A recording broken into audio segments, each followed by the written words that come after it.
सात रंग एउटै आकृति, हरेक दिन फरक प्रस्तुति। कार्यक्रम इन्द्रेणी। नमस्कार श्रोता, न्यूज डेस्कको नियमित प्रस्तुति इन्द्रेणीमा स्वागत छ। इन्द्रेणी अन्तर्गत आज अन्तर्राष्ट्रिय इन्द्रेणी लिएर सहकर्मी प्रिन्स र म दिवा उपस्थित भएका छौं। कार्यक्रम सुरु गरौं साताका प्रमुख अन्तर्राष्ट्रिय प्रसंगबाट।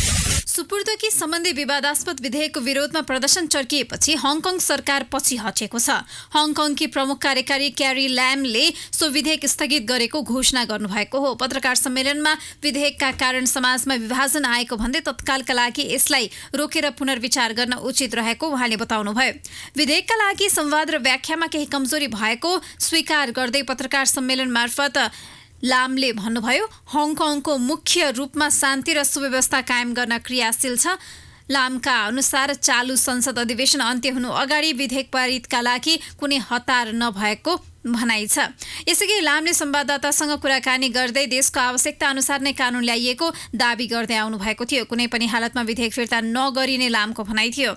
लामले हङकङमा मानवाधिकारमाथि हस्तक्षेप हुने आशंका कसैले पनि गर्नु नपर्ने बताउनु भएको छ। ताइवानमा एक पुरुषले आफ्नी प्रेमिकालाई हत्या गरी हङकङ फर्किएपछि सुपुर्दकी विधेयक प्रस्ताव गरिएको थियो।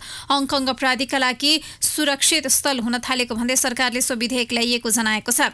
आलोचकहरूले चीनको स्वतन्त्रता विरोधी कानून र न्याय प्रणालीले हङकङका जनता पीडित हुने दावी गर्दै आएका छन्। प्रस्तावित कानूनमा हङकङमा अपराध तथा बलात्कारका आरोपीलाई चीन, ताइवान र मकाउका अधिकारीले सुपुर्दकीका लागि आग्रह गर्न सक्ने व्यवस्था गरिएको थियो। तर सुपुर्दकी गर्ने नगर्ने घटनाको प्रकृतिका आधारमा निर्णय लिइने सरकारले दावी गरेको छ। गत बुधबार करिब 10 लाख मानिस विधेयकको विरोधमा उत्रिएपछि लामले एक सम्बोधन गर्दै हङकङमा संगठित दंगा गरिएको बताउनु भएको थियो। सम्बोधनका क्रममा लामले हङकङ बिकेको भन्ने आरोप अस्वीकार गर्नुभएको थियो। त्यसयता हजारौं मानिसले विधेयक विरुद्ध प्रदर्शन गर्दै आएका छन्। आजका लागि थप प्रदर्शन गर्ने योजनापछि सरकार पछि हट्न बाध्य भए पनि प्रदर्शन भने जारी रह्यो। भारत हुँदै तेस्रो मुलुक उड्ने नेपालीलाई अनावश्यक झन्झट भएपछि नेपालले नो अब्जेक्सन लेटर एनओसी सम्बन्धी व्यवस्थालाई सरल बनाउने भएको छ। परराष्ट्र मन्त्रालय र नेपाली दूतावासले एनओसी सम्बन्धी व्यवस्था परिमार्जन गर्न प्रक्रिया अगाडि बढाएका छन्। भारतका लागि नेपाली राजदूत निलाम्बर आचार्यले यसको पुष्टि गरे पनि नयाँ व्यवस्थाबारे केही खुलाउन चाहेका छैनन्। असजिलो हटाउन छलफल गरिरहेका छौँ उनले भनेका छन्। एनओसीको व्यवस्थाका कारण भारतको बाटो हुँदै नेपाली युवालाई अवैध रूपमा तेस्रो मुलुक पठाउने क्रममा केही कमी आए पनि पारिवारिक भेटघाट, अध्ययन, तालिम र अन्य प्रयोजनका लागि जान चाहनेले झन्झट खेप्दै आएका छन्। दिल्ली स्थित दूतावासका अनुसार हाल दैनिक 20 देखि 25 वटासम्म एनओसी जारी हुने गरेका छन्। महिनामा यो संख्या करिब 400 हाराहारी पुग्छ। केही महिना यता 25% का दरले बढ्दै गएको देखिन्छ। केही महिना यता ब्रेक्जिट केन्द्रित बेलायतको राजनीति अब नयाँ प्रधानमन्त्री चुन्ने प्रक्रियातर्फ मोडिएको छ। प्रधानमन्त्री टेरेजा मेले ब्रेक्जिट प्रक्रिया टुङ्गोमा पुर्याउन नसकेपछि सत्तारूढ कन्जर्भेटिभ नेताबाट राजीनामा दिएसँगै संयुक्त अधिराज्य मेको उत्तराधिकारी छान्न व्यस्त भएको छ। पार्टीका केही हेभीवेट अहिले कन्जर्भेटिभ नेताको दौडमा लागि परेका छन्। संसदमा बहुमत प्राप्त कन्जर्भेटिभ पार्टीका नेता नै अब बेलायतको प्रधानमन्त्री हुनेछन्। पूर्व विदेश मन्त्री बोरिस जोन्सन नेताको दौडमा 114 मत ल्याएर अग्रपंक्तिमा छन्। यतिखेर बोरिस टोरी सांसदहरूलाई विश्वस्त पार्न सक्रिय छन्। बोरिसले पछिल्लो एउटा अन्तर्वार्तामा नयाँ ब्रेक्जिट डिलका लागि आफूले ईयूलाई दबाब दिन सक्ने दावी गरे। यसलाई कतिपयले उनको मत आकर्षित गर्ने नाराका रूपमा लिएका छन्। बीबीसीसँग कुरा गर्दै ब्रिटेनको सत्तारूढ कन्जर्भेटिभ पार्टीको नेता पदका लागि एक प्रमुख दावेदार बोरिस जोन्सनले भने, ब्रिटेन ईयूबाट बाहिरिनुपर्छ भन्ने ब्रेक्सिट पार्टीका 29 जना सांसदहरू युरोपेली संसदमा चुनिएका छन् भने यो कुरा ईयू नेतृत्वले बुझ्नुपर्छ। उनले यही मंगलबार आफ्नो दलको नेतृत्वका दावेदार बीच हुने टेलिभिजन बहसमा भाग लिन आफू तयार रहेको पनि बताएका छन्। यसअघि बोरिस जोन्सनले त्यस्तो बहसमा भाग नलिने संकेत गरेका थिए। बोरिसले गत 12 जुनमा कन्जर्भेटिभको आफ्नै वेबसाइटमा 1512 सदस्यहरू बीच भएको सर्वेक्षणमा 53.6% मत ल्याएका थिए। सबैभन्दा बढी सांसदहरूले मत प्राप्त गर्ने 2 जना उम्मेदवार मध्येबाट 1 जना छान्न देशभरिका कन्जर्भेटिभ सदस्यले मतदान गर्नेछन्। जुलाई महिनाको अन्त्य वा अगस्तसम्ममा ब्रिटेनमा नयाँ प्रधानमन्त्री चयन भइसक्ने अपेक्षा गरिएको छ। बोरिस आप्रवासी प्रति अलिक बढी उदार भएकाले प्राय नेपाली उनी प्रधानमन्त्री भएको हेर्न उत्सुक छन्। विदेश मन्त्री जेरेमी हन्ट 43 मतसहित बोरिसको निकट प्रतिस्पर्धी हुन् भने माइकल गोबले 37% मत ल्याएका थिए। दौडमा उत्रिएका स्वास्थ्य मन्त्री प्याट ह्यानकक, मार्क हापर तथा 2 महिला उम्मेद्वार एन्ड्रु लिट्स र इस्थर म्याक्वे कन्जर्भेटिभ नेता बन्ने प्रतिस्पर्धाबाट बाहिरिसकेका छन्। दलका सांसदहरू बीचको पहिलो ब्यालेटमा 20 मत ल्याई 6औं स्थानमा रहेका सबैभन्दा कान्छा 40 वर्षीय उम्मेद्वार ह्यानककले आफू भावी करियरका लागि केन्द्रित हुने बताउँदै प्रतिस्पर्धा त्यागेका हुन्। केन्यामा आफ्नो निर्वाचन क्षेत्रमा बजेट नदिएको भन्दै रसिद कासिम नाम गरेका एक सांसदले फातुमा गेडी नाम गरेकी सांसदलाई आक्रमण गरेको अन्तर्राष्ट्रिय सञ्चार माध्यमले जनाएका छन्।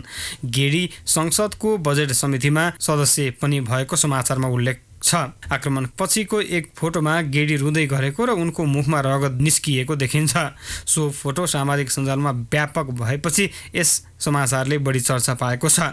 पूर्वी केन्याबाट सांसदमा निर्वाचित कासिमले आफ्नो निर्वाचन क्षेत्रमा किन रकम विनियोजन नगरेको भन्दै गेडीसँग संसद भवन स्थित गाडी रोक्ने स्थानमा झगडा गरेको जनाइएको छ। त्यसपछि पुरुष सांसदहरूले थप्पड दिवस हो भनी महिला सहकर्मीहरूलाई होच्याएको समाचारमा जनाइएको छ। कासिमलाई पक्राउ गर्नुपर्ने मागसहित महिला सांसदहरू संसद बाहिरिएपछि आरोप लागेका सांसद पक्राउ परेको अन्तर्राष्ट्रिय समाचार संस्थाहरूले जनाएका छन्।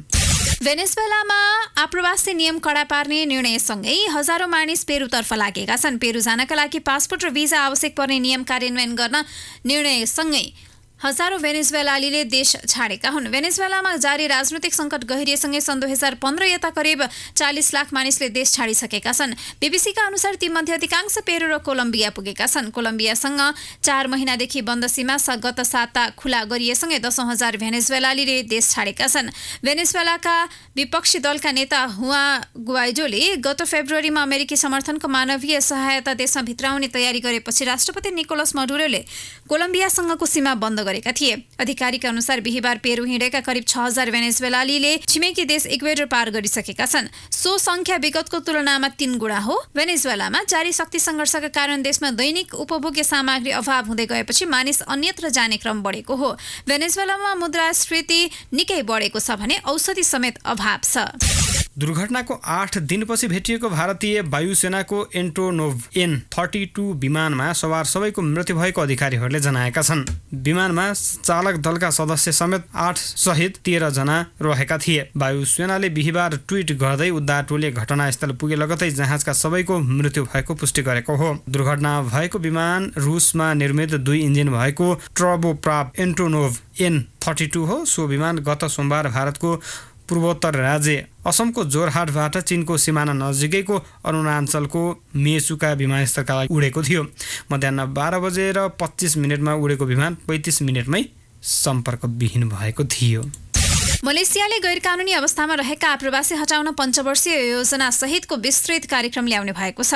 गैरकानूनी आप्रवासी विरुद्ध यसअघिका सरकारी कार्यप्रणालीमा सुधार गर्दै विभिन्न योजना सहितका कार्यक्रम ल्याउने लागेको गृहमन्त्री मुहिद्दिन यासिनले एक वक्तव्य मार्फत उल्लेख गरेका छन्। उनका अनुसार सम्बन्धित विभिन्न मन्त्रालय र निकायसँगको रणनीतिक सहकार्यमा देशको गैरकानूनी आप्रवासी समस्या हल गर्न सो योजना ल्याउन लागि हो। यसमा प्रदेश सरकारको भूमिका, स्थानीय प्रशासन, स्थानीय समुदाय तथा सुरक्षा समिति लगायतसँग सहकार्य गरिने जनाइएको छ। स्थानीय समुदायसँग निकायहरूसँगको सहकार्यका माध्यमबाट सम्बद्ध निकाय र प्रशासनलाई थप जिम्मेवार एवं प्रभावकारी बनाई गैरकानूनी आप्रवासी बसिरहने अवस्था हुन नदिनु यसको उद्देश्य रहेको जारी प्रेस वक्तव्यमा उल्लेख छ। कार्ययोजना 5 वर्षसम्म चरणबद्ध रूपमा लागू गरिने यासिनले जनाए। उनका अनुसार गैरकानूनी आप्रवासी विरुद्ध देशव्यापी धरपकड कारबाही कार्यान्वयन नीति तथा कानून अनुसार सीमा सुरक्षा, विदेशीको व्यवस्थापन र प्रचार प्रसार एवं जनचेतनामूलक कार्ययोजना ल्याउन लागि हो। मलेसियाले यसअघि गैरकानूनी आप्रवासी कामदारका लागि आम माफी, स्वैच्छिक घर फिर्ती, पुनः रोजगारी अर्थात् रिहायरिङ जस्ता आधा दर्जन बढी लाभदायक कार्यक्रम सञ्चालन गरिसकेको छ। ती कार्यक्रमको सदुपयोग गर्दै लाखौं आप्रवासी कामदार स्वदेश फर्के पनि अझै कैयौं गैरकानूनी आप्रवासी रहेको अनुमान छ। मलेसियामा गैरकानूनी आप्रवासी देशको प्रमुख समस्या मध्येको एक हो। पछिल्ला वर्ष गैरकानूनी आप्रवासी प्रति कठोर बन्दै आएको मलेसिया सरकारले आप्रवासीका लागि अझै कडा गर्ने देखिन्छ। उसले त्यस्ता अवस्थामा रहेका आप्रवासी विरुद्ध मुलुकभर धरपकड अभियान सञ्चालन गर्दै आएको छ। मेक्सिकोले अवैध रूपमा अमेरिका प्रवेश गर्ने आप्रवासीलाई रोक्ने सहमति जनाएको छ। अमेरिकी राष्ट्रपतिले घोषणा गरे अनुसार करबाट जोगिन मेक्सिकोले सो सहमति जनाएको हो।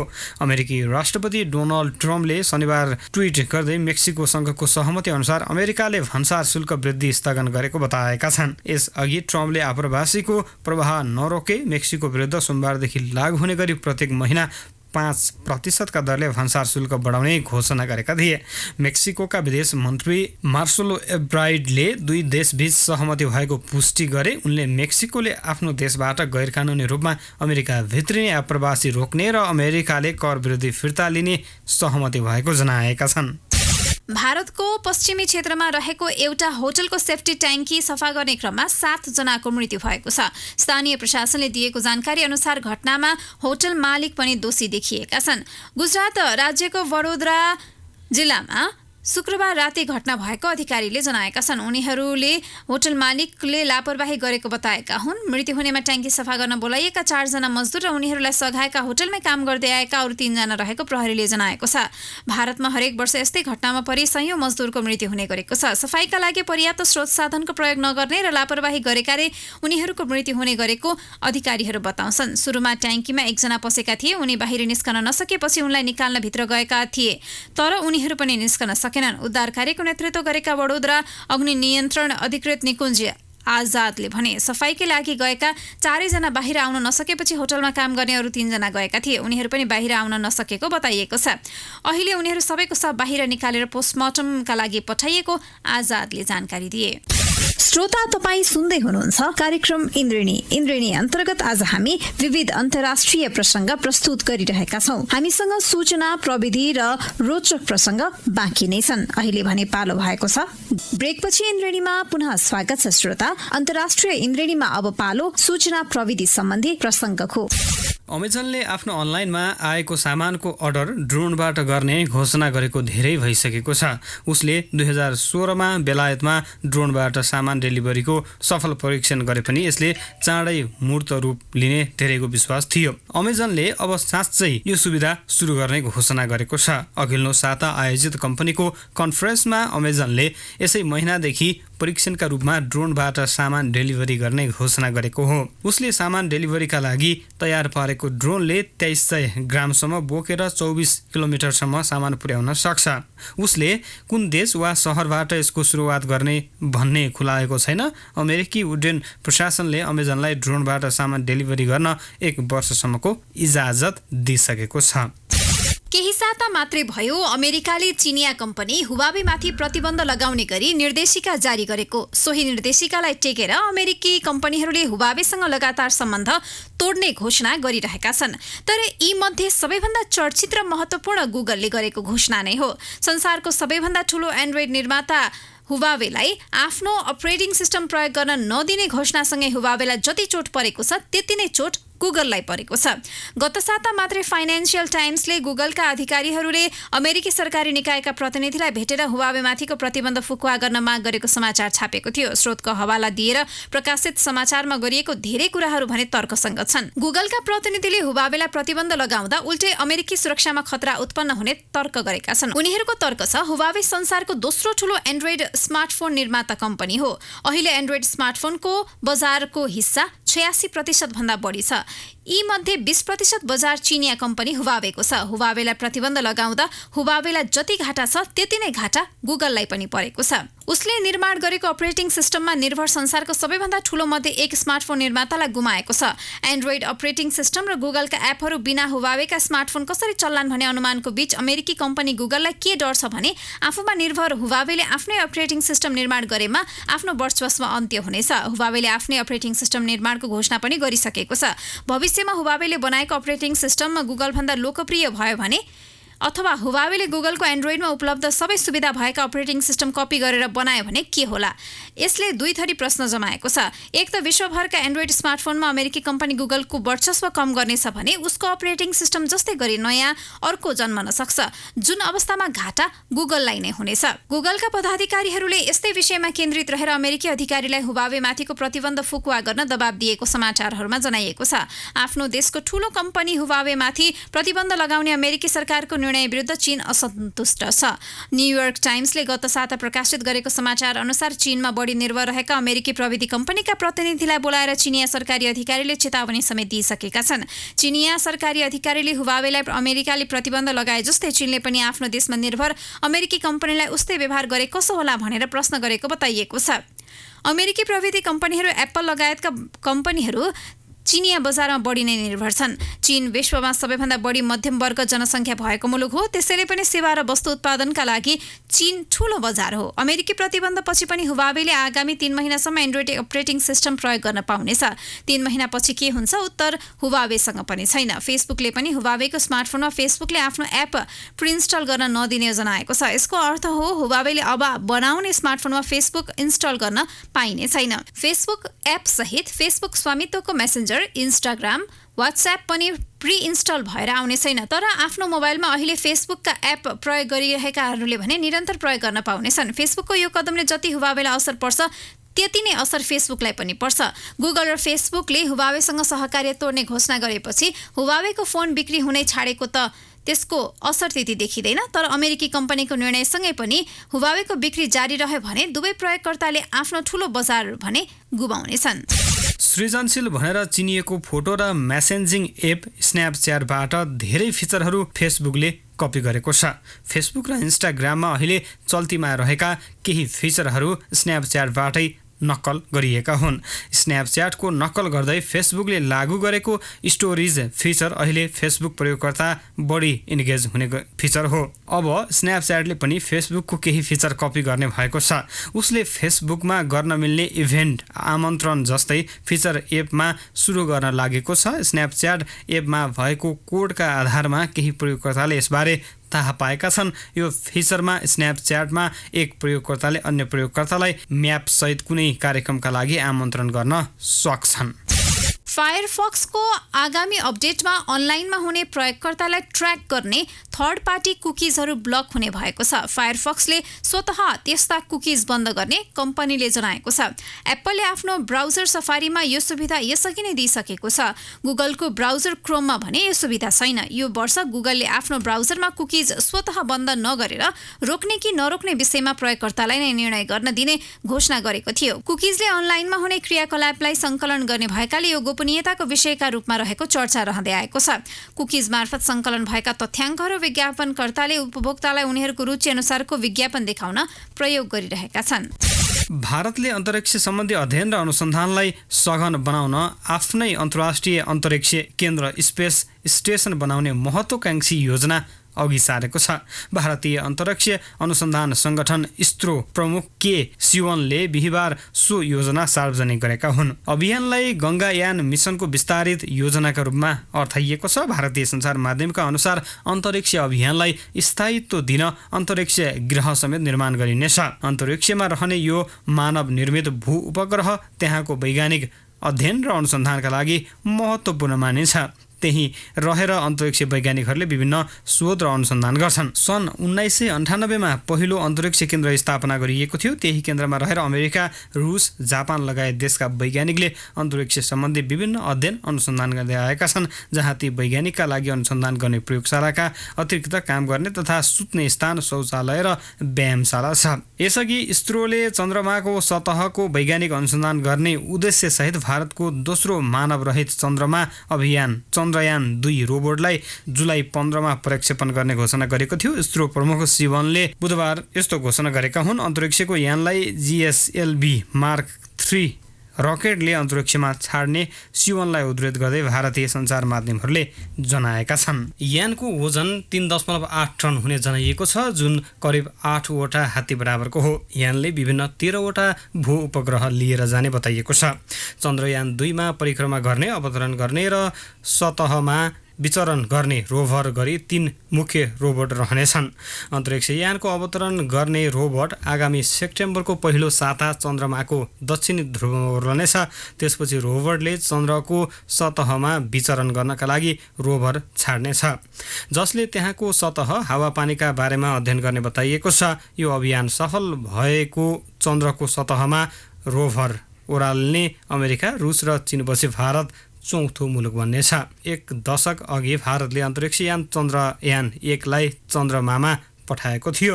यसबाट भारतीय वैज्ञानिकहरू चन्द्रमामा पानी रहेको तथ्य पत्ता लगाउन सफल भएका थिए। यसैबीच चन्द्रयान 2 थप आधुनिक भएको दावी गरिएको छ। परियोजना सफल पार्न करिब 1000 करोड भारतीय रुपैयाँ लाग्ने जनाइएको छ। गत वर्ष भारतको स्वतन्त्रता दिवसका अवसरमा आयोजित कार्यक्रममा भारतीय प्रधानमन्त्री नरेन्द्र मोदीले सन् 2022 भित्र अन्तरिक्षमा मानव सहितको अन्तरिक्ष यान पठाउने घोषणा गरेका थिए। मोदीको घोषणा अनुसार नै इसरोले गगनयान अन्तरिक्ष मिसनको काम अघि बढाइसकेको छ। हवस् त श्रोता, आजको इन्द्रेणी यही सकिन्छ। भोलि फेरि फरक प्रसङ्ग सहितको इन्द्रेणी लिएर उपस्थित हुने नै छौँ। तबसम्मका लागि न्युज डेस्कका सम्पूर्ण सहकर्मी सहित प्रिन्स र म दिवा बिदा हुन्छौँ। नमस्कार। सूचना र मनोरञ्जनको सम्वाहक रेडियो राष्ट्रको रेडियो कान्तिपुर।